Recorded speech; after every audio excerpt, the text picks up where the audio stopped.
చట్టాన్ని మాడిఫై చేయాలని వాళ్ళు అనుకునేటప్పుడు, సవరణ చేయాలనుకునేటప్పుడు వాళ్ళకి అభిప్రాయాలని సలహాలని చెప్పుకునే పూర్తి స్వేచ్ఛ స్వాతంత్రం వాళ్ళకు ఉంది.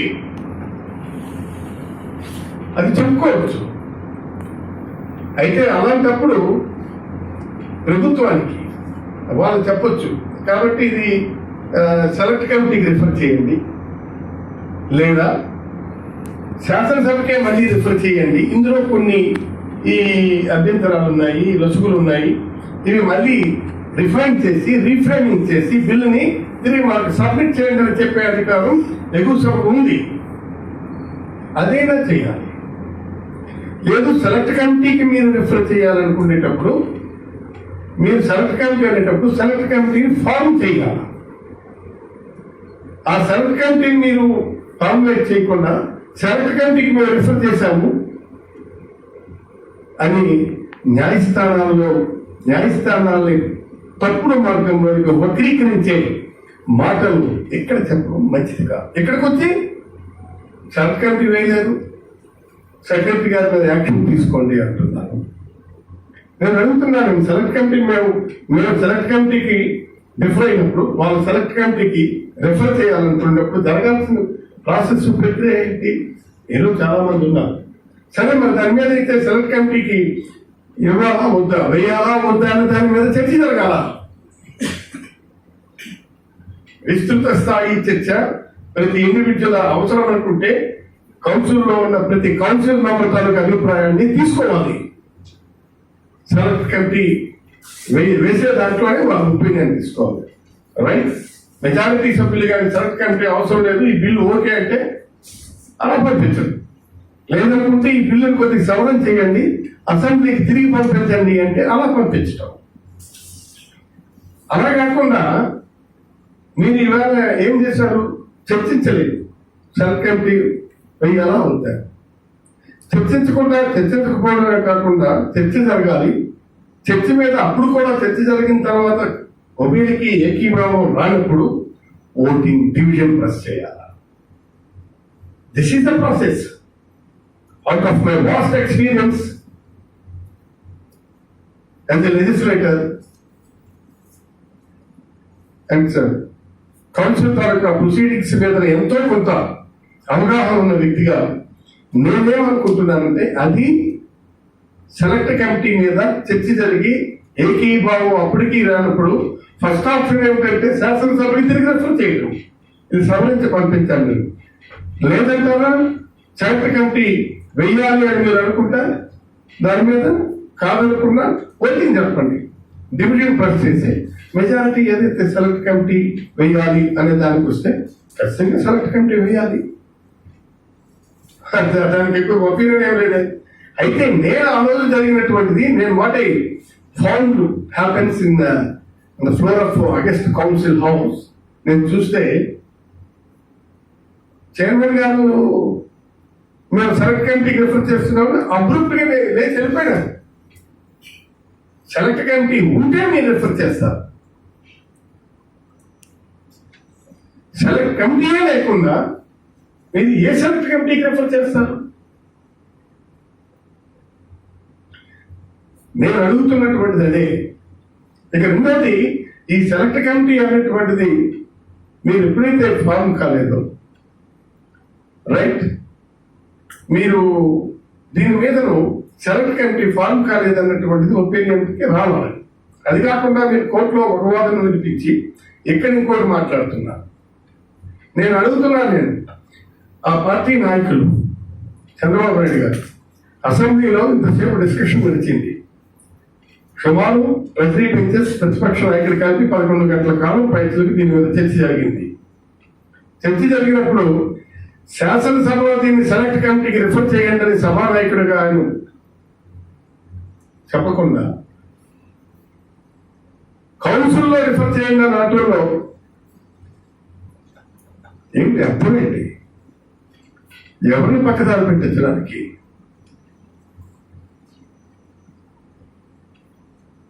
కాబట్టి ఇవన్నీ ప్రజలు ఆఫ్ కోర్స్ వాళ్ళు చూస్తున్నారు. సోమనాథ్ చక్రవర్తి టైంలో కూడా వచ్చింది కదా, చూద్దాం.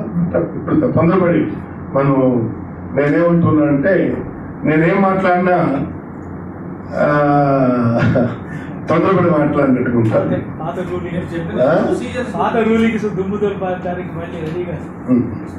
ప్లీజ్ అంబిగ్యూటీతో డబుల్ ఎడ్జెడ్ టంగుతో ఉండకూడదు.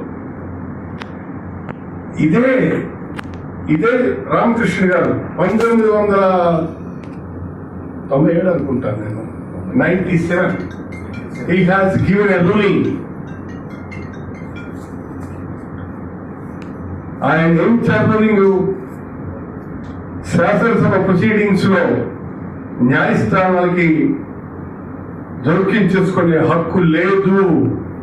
ఒకవేళ వాళ్ళు ఏ జడ్జిమెంట్ ఇచ్చినా దాన్ని పట్టించుకోవాల్సిన అవసరం లేదు. మన సభను మనం నడిపించుకోవడమే గౌరవప్రదంగా అని చెప్పినటువంటి రూలింగ్ స్టిల్ అది రూలింగ్ కూర్చుంది కదా. నేను అడుగుతున్నాను, నేను ఈ 2 నాలుగుల ధోరణి ఏమిటండి? ఇవాళేమో మేము కోర్టులో ప్రశ్నిస్తాం, మేము న్యాయస్థానంలో ప్రశ్నిస్తాం. ప్రశ్నించండి, ఇబ్బంది ఏం లేదు. కాకపోతే ఆ రోజు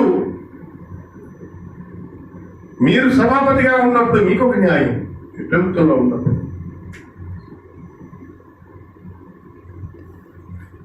ఈ రోజు ఇంకొక న్యాయం. ఆ రోజు మేము ఉన్నాం సభలో, మీరే ఇచ్చారు రూలింగ్. మీరు ఇచ్చిన రూలింగ్ ని హౌ యు ఆర్ కాంట్రడిక్టింగ్. ఇవాళ శాసనసభ ప్రొసీడింగ్స్ లో శాసనసభ తీసుకుంటున్నటువంటి నిర్ణయాల్లో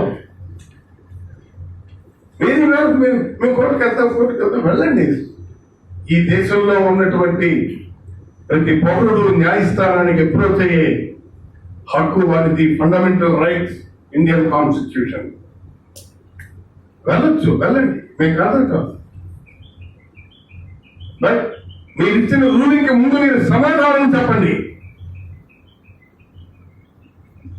ఆ రూలింగ్ నేను ఇప్పుడు మళ్ళా శాసనసభాపతిగా ఉన్నాను.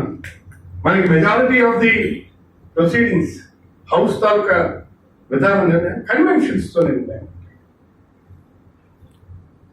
పార్లమెంట్ లో, రాజ్యసభలో ఉన్నటువంటి కన్వెన్షన్స్ నే మనం ఇక్కడ మెజారిటీ నాకు తెలిసి 100% కన్వెన్స్ తోనే నడుస్తున్నాయి. Conventions and customs. మరి మీరు ఇచ్చిన రూలింగ్ ని అదే స్థానం నుండి మీరు ఇచ్చారు. నేను ఇప్పుడు శాసనసభాపతిగా ఆ రూలింగ్ ని నేను ఇంప్లిమెంట్ చేయాలా, నో అంటారా, వద్దంటారా, చెప్పాలా? ఈ విధమైనటువంటి డబుల్ ఎడ్జెడ్ మాట్లాడకూడదు. 2 నాలుకల ధోరణితో ఉండకూడదు. ఇది 2 నాలుకల ధోరణి ఉన్న శాసనసభలో రూలింగ్ అయి కూర్చుందని. Constitution, provisions, rules and regulations మనకి చాలా భారతదేశంలో ఉన్నటువంటి మనకి సుదీర్ఘమైనటువంటి చరిత్ర ఉంది. శాసనసభలకు, పార్లమెంట్, కోర్టులు ఇచ్చినటువంటి తీర్పులు ఉన్నాయి.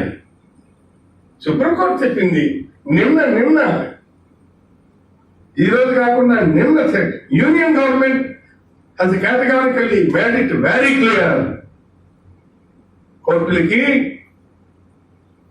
శాసనసభలో, శాసన వ్యవస్థలో జోక్యం చేసుకోవడానికి లేదని చెప్పి చాలా స్పష్టంగా నిన్న చెప్పింది. లీగల్ ఎక్స్పర్ట్స్ తో, కాన్స్టిట్యూషనల్ ఎక్స్పర్ట్స్ తో ఎందరితోనూ ఆయన సంప్రదించి రాజ్యాంగబద్ధమైనటువంటి నిర్ణయానికి ఆమోద ముద్ర వేశారు. చట్టపరమైనటువంటి నిర్ణయానికి ఆమోద ముద్ర వేశారు. ధర్మపరమైనటువంటి నిర్ణయానికి ఆమోద ముద్ర వేశారు. న్యాయసమ్మతమైన నిర్ణయానికి ఆమోద ముద్ర వేశారు. గవర్నర్ ఓకే చేసినటువంటిదంటే కాన్స్టిట్యూషన్ లాస్ని యాక్సెప్ట్ చేశారు, ఓకే చేశారు. కాన్స్టిట్యూషన్ రాజ్యాంగాన్ని యాక్సెప్ట్ చేసిన తర్వాత, రాజ్యాంగ పరంగా అది ఆమోద ముద్ర వేసిన తర్వాత ఓకే. అంటే నేను మీకు రాజ్యాంగపరమైనటువంటి వాటిల్నే నేను చెప్తున్నాను. సరే, ఇప్పుడు ఇక్కడ న్యాయస్థానం సార్ అడిగారు, మీరు సెలెక్ట్ కమిటీకి న్యాయస్థానానికి వెళ్ళారంటే మంచిది, వాళ్ళు వెళ్ళారు, కోర్టు తీసుకుంది, వాళ్ళు వెళ్ళొద్దనడానికి నేనే ఉంది, కోర్టు తీసుకున్న దాన్ని కాదు అని అడ్డు చెప్పే పరిస్థితి నేనే ఉంది. కాంట్రడిక్షన్ మీరు ఎందుకు చేస్తున్నారు మాకు అర్థం కావటం లేదు. తర్వాత ఏం చెప్పారు మీరు? శివరామకృష్ణ కమిటీ ఏం చెప్పింది? మీరేమో ఆ రోజు మాకు మద్దతు ఇస్తామన్నారు, అమరావతి దీనికని చెప్పారు. ఆయన ఏమన్నారు? సరే, మీ ప్రభుత్వ అభిప్రాయం అదే అయినప్పుడు ప్రభుత్వం మీ రాష్ట్ర ప్రభుత్వానికి ఉన్నటువంటి హక్కు కాబట్టి అది మీరు ఎక్కడ పెట్టుకున్నా సాధ్యాసాధ్యాలని మీరు పరిగణలోకి తీసుకోండి అని అంటూనే ఆయన్ను ఎలక్షన్ టైంలో కూడా చెప్పారంటున్నారు. That's not correct. They are misleading the statement of the then leader of the opposition ని దాన్ని మిస్లీడ్ చేస్తున్నారు. చాలా ఖచ్చితంగా మేము ఆయన ఎన్నికల మేనిఫెస్టోలో చెప్పారు ప్రభుత్వం, this is the manifesto of the last elections. సుపరిపాలన అన్నటువంటి వాగ్దానంలో రాజధానిని ఫ్రీ జోన్ గా అందరికీ ఉద్యోగ అవకాశాలు ఉండే విధంగా గుర్తిస్తూ నిజమైన వికేంద్రీకరణే లక్ష్యంగా నిజమైన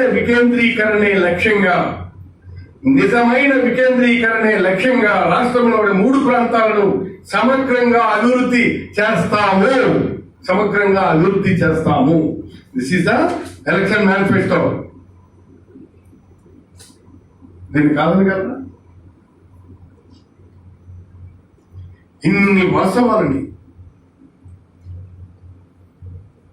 తొంగలో తొక్కి ఏది పడితే అది బుల్డోస్ చేసుకెళ్తున్నారు.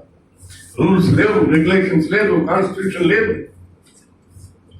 మీరు చెప్పింది అలా. నేను స్పీకర్ అయినంత మాత్రాన తమిళ సీతారాం చెప్పింది అలానా? కాదు కదా. తెలియజేలా ఇవాళ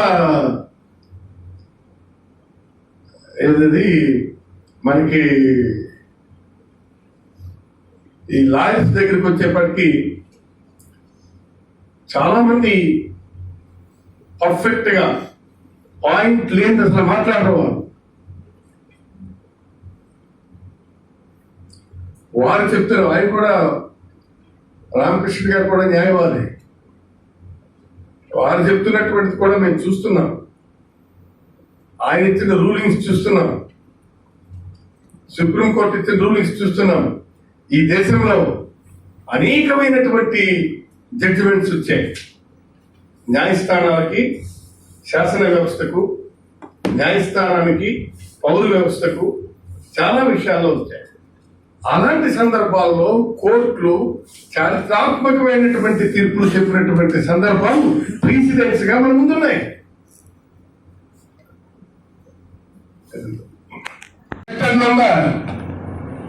ఆయన నేను పలానా దగ్గర కూర్చుంటాను, నాకు సీట్ ఇవ్వండి అంటే నేను పరిశీలించి నేను ప్రొవైడ్ చేయాలా? ఇక పార్టీలు సస్పెన్షన్లు ఇవన్నీ కూడా ఏమిటంటే పార్టీలకు సంబంధించినటువంటివి. ఈ పార్టీ కమ్స్ వారిని ఇది చేయాలని అడిగేటప్పుడు అది నా duty.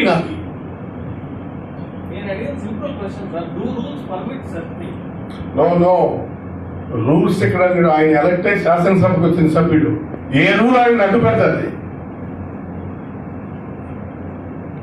Any rule can stop him not to enter into the house of the assembly? But ఎవరైనా కాన్స్టిట్యూషన్ ఫండమెంటల్ అంటారు. మన వాళ్ళని చేస్తే ఏమండి రఘురామకృష్ణ గారు ఎవరికి? అవునండి, పార్లమెంట్. స్పీకర్ సదస్సు అన్నారు. మీదను ప్రజలకి ఒక విధమైనటువంటి కన్ఫ్యూషన్ క్రియేట్ అయ్యే పరిస్థితి ఉంది కాబట్టి దీనికి ఒక క్లారిటీ ఇవ్వాల్సినటువంటి బాధ్యత. ఏంటి సార్ మీరు శాసనసభలో జరుగుతున్నటువంటి దాని మీద మీరేం మాట్లాడలేమని రేపు ఉదయం మా ప్రెస్ ఫ్రెండ్స్ అయినా అడగచ్చు. అందుకు మీరు అడిగే దానికంటే ముందు నేను గౌరవంగా మీకు ఇది క్లారిటీ ఇవ్వాల్సినటువంటి బాధ్యత మాకు. నేను ఎవరిని ఇందులో బ్లేమ్ చేయట్లేదు. వాళ్ళకి వాళ్ళు లైన్ ఆఫ్ ఆర్గ్యుమెంట్ ఒకటి తీసుకెళ్తున్నారు, మేము ఒక లైన్ ఆఫ్ ఆర్గ్యుమెంట్ మేము తీసుకెళ్తున్నాం, which is constitutional, which is brother చెప్పినట్టు అన్కాన్స్టిట్యూషనల్. దట్ రివ్యూ జరిగిన మేము కూడా ఇక్కడ నేను ఎవరిని బ్లేమ్ చేయట్లా. కాకపోతే ఒక దగ్గర ఒక స్టాండ్, ఇంకో దగ్గర ఇంకో స్టాండ్ వద్దు అని అంటున్నాను. ఆ రూలింగ్ తో మీరు బ్రహ్మాండమైనటువంటి శాసనసభ వ్యవస్థను మీరు స్ట్రెంగ్థన్ చేశారు. మీరు ఇచ్చిన రూలింగ్ అది 1997లో. ఈ రూలింగ్ తో మీరు ఇచ్చిన రూలింగ్ కి మీరే కాంట్రడిక్ట్ అవుతున్నారు. ఇప్పుడు మీరు ఇచ్చిన రూలింగ్ నేను పాటించాలా వద్దా చెప్పాలి కదా. సుప్రీంకోర్టే ఇచ్చింది. ఇప్పుడు చాలా కేసులు మీకు చెప్పాను. బ్రదర్ మీరు అనేది కరెక్ట్, ఇది ఇట్స్ రైట్ టైం. కాన్స్టిట్యూషనల్ దీని మీద ఇది ఆ జ్యుడిషియరీ రివ్యూ జరగాల్సినటువంటి రైట్ టైం ఇది జరగాలి. అందుకే దీని మీద మేము ఏంటి ఈ విధమైనటువంటి పరిస్థితులు ఉన్నాయని చెప్పి all India speakers conference Somnath Chakraborty టైంలో కూడా ఒకటి వచ్చింది కదా. చూద్దాం ఇప్పుడు తొందరపడి మనం నేనేమంటున్నా అంటే నేనేం మాట్లాడినా తొందరపడి మాట్లాడినట్టుకుంటాను.